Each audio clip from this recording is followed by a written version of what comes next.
Hello everyone, in this OpenCV and Python tutorial we explain how to detect object contours and how to draw them on the display screen. This is one of the fundamental operations that you will perform in many computer vision and object detection algorithms. Consequently, it's very important to know how to detect object contours in OpenCV and Python.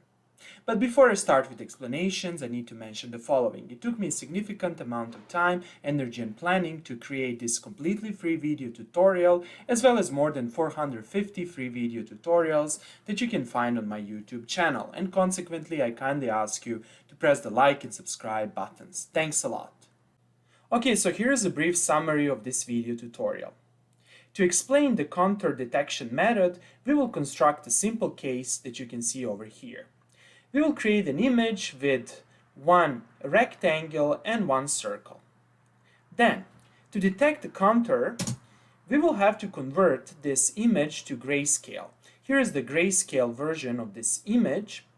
Then we will have to threshold the image, and here is the thresholded version of the image. And then finally, we will detect the contours. Here is the contour of the rectangle, and here is the contour of the circle. In addition, you can see the contour of the whole image. Okay, so let's start with Python coding.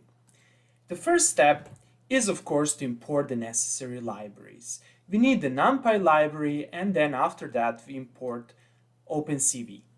We import OpenCV as import CV2. The next step is to create our image. We specify the height of the image, we specify the width of the image. Images in OpenCV are represented in the so-called BGR format. And over here, I create a completely empty image. I use the NumPy zeros function. I specify the height of the image, the width of the image, and the number of channels. This number 3 corresponds to the 3 channels. The channels are blue, green, and red.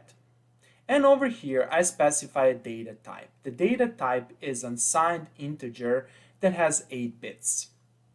Then I want to create a completely white image. Consequently, I need to specify the channels. The blue channel over here is 255, the green channel is 255, and the red channel is 255. And when these colors are mixed, at the end of the day, you will see a white image. The next step is to add a rectangle and a circle to our image. Here's how we do it. The first step is to draw a rectangle. In OpenCV, a rectangle is specified by the coordinates of the top left corner point and bottom right corner point. Here's how I define these points. I define them as tuples. The first entry of the tuple is the x-coordinate, and the second entry is the y-coordinate. I do that for the top left corner point and the bottom right corner point. Over here, I specify the rectangle color. I want to paint my rectangle as red. Consequently, I specify the color code for red. And over here, I create a rectangle. The first input argument of this function is my image. The second input argument is the top left corner point. The third input argument is the bottom right corner point. Here is the color as the fourth input argument. And this -1 means that I want to draw a completely filled rectangle.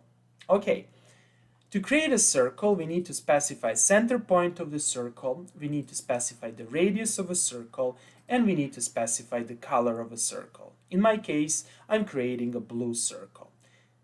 To draw a circle, we need to specify the image, center point, radius circle, color, and -1, meaning that we want to draw a completely filled circle. And finally, we show our image with the two objects. I use the function cv2.imageShow.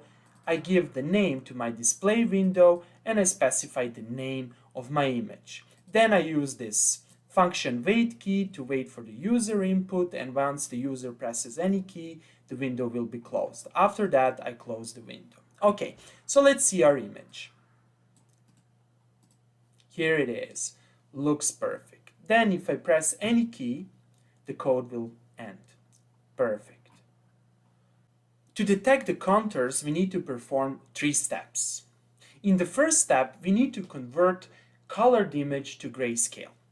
In OpenCV, images are represented in the BGR color format. B stands for blue, G stands for green, and R stands for red.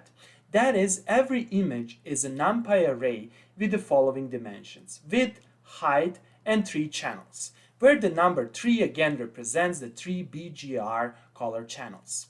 On the other hand, grayscale images are represented by NumPy arrays with the following dimensions: width and height.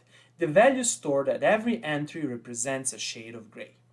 In the second step, we need to perform image thresholding. That is, we need to apply the threshold operation to the image pixel. This operation converts a grayscale image to a binary image whose pixels can have 2 values. The values are 0 and some other maximum value that's usually set by the user. In my code, I'm using 255 as this max value. The thresholding operation sets the pixel value to 0 if the value of the grayscale image is smaller than a threshold parameter. Otherwise, the pixel value is set to the maximum value. The threshold parameter is set by the user. Finally, we determine the image contours by using the binary image as an input. So the 3 steps. The first step, convert color image to grayscale. The second step, perform image thresholding. And the third step, determine the image contours by using the binary image as the input. Okay, let's perform steps 1 and 2. Here they are. To convert the image to grayscale, we need to use this function cvt_color. The input to this function is our color image, and the second input to this function is a flag for the transformation. In our case, we are using BGR to gray, that is the blue, green, red format to gray format. And the output is our grayscale image. Let's show the grayscale image.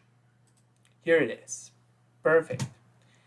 Next, let's perform thresholding. We use this function.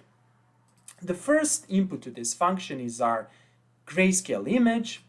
The second input is the parameter that serves as a threshold value, and here you can play with this parameter. For example, we can use, 200, and we can see the output. And the third input is the max value. So what will happen over here? This function will take pixels of this array representing the grayscale image. If the pixel value is smaller than 200, that is smaller than this parameter 200, it will set the pixel value in the output image represented by this variable to 0. Otherwise, if the pixel value in the grayscale image is larger than 200, it will set the pixel value to 255. And over here, we're using this flag trash binary. This means that we are actually thresholding by using a binary approach. That is 0 and 1. Okay, perfect. And finally, let's do that and let's see the output. So the max value, the mean value actually of our binary image is 0, and the max value is 255. Perfect. Let's show our thresholded image. Here it is, 0 and 1, or better to say 0 is black and 1 is the white background. Perfect. And finally, let's determine the contours. To determine the image contours, we use the function called cv2findContours. The first input argument of this function is the binary image. The second input argument, this flag, is a flag for the contour retrieval mode. This flag means that we are extracting all the contours and reconstructing the full hierarchy of the contours. The hierarchy of the contours is organized as a tree data structure. I will explain this data structure later on. The third argument, that is this flag, is a flag for the contour approximation method. This flag means that we are actually compressing horizontal, diagonal, and vertical segments. The segments are only represented by their endpoints. Then this function returns two outputs. The first output, denoted by counters, is actually a tuple whose entries are counters. Every entry of this tuple is an array representing points of the counter. For example, in our case, this returned tuple will look like this. Here it is. Every entry of this tuple will correspond to the corresponding counter, and it will contain the corresponding points defining this contour. For example, if I type contours 0, I will obtain a set of points defining the first contour. This set of points actually defines the contour of our image. Okay, how about contour 1? Okay, we can see a lot of points. Consequently, this is the contour of a circle. And the third one is the contour of our rectangle. Here it is. And you can see over here that these points are actually very close to the corners of our rectangle. Perfect. Then, the second output argument of this function is this array called hierarchy. Before we explain this important array called hierarchy that encodes the hierarchy structure of the detected contours, let us first draw the contours. We do that by using this function. The first input of this function is our image. The second input is a tuple that contains the points of the detected contours. -1 means that we want to plot all the contours. Over here we specify the colors of the contours, and over here we specify the line width of the contours. Okay, so let's plot all the contours. Here they are. We have 3 contours. 1, 2, and 3. Okay, let's now go back and analyze this array called hierarchy. The row numbers of this array correspond to the contours. For example, the row number 0 is this contour. The row number 1 is the second contour, and the row number 3 is the third contour. The entries of every row of this array encode the tree structure of the contours. The first entry denotes the next contour at the same hierarchical level as the current contour. The second entry denotes the previous contour at the same hierarchical level as the current contour. The third entry denotes the first child of the current contour, and the last entry denotes the parent contour of the current contour. If you see -1, this means that the corresponding object, that is the index of the corresponding contour, doesn't exist. Okay, so let's analyze the first row. The first row corresponds to this contour. Since this contour doesn't have the next contour at the same hierarchical level, we have -1 over here. Then, since this contour doesn't have a previous contour at the same hierarchical level, we will see -1 over here. We see here 1. This means that this contour actually has a child, and the index of the child is 1. And here's the child. Then the last entry is -1, and this means that our contour doesn't have a parent contour at the higher hierarchical level. Okay, perfect. Let's analyze the second row. The second row corresponds to this contour, that is to the contour of the circle.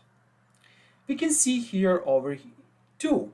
This means that the next contour to this contour is actually the contour with the index 2, and that's precisely this contour. And this should be at the same hierarchical level. Let's see minus 1. Minus 1 means that this counter doesn't have at the same hierarchical level previous counter. How about child?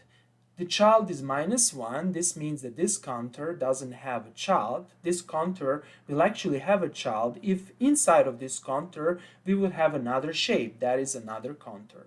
And over here we can see that this counter actually has a parent counter and the index of the parent counter is 0. And that's precisely this outer counter. Perfect. How about the third row? Let's see. Next counter is minus 1. This means that this counter doesn't have a next counter at the same hierarchical level. The previous counter is 1. That is the index of this counter. The first child is minus 1. This means that this counter doesn't have a counter inside of it. And finally, the parent counter is counter with the index 0. That is this counter. And that's it.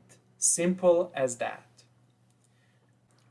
By specifying minus 1 as the third input argument of this function, we actually plotted all the counters. However, if we want to plot only a single counter, we will specify the index of that counter over here. For example, if we want to plot the contour with the index, for example, 2, then we will specify 2 over here and we will execute the code from the beginning.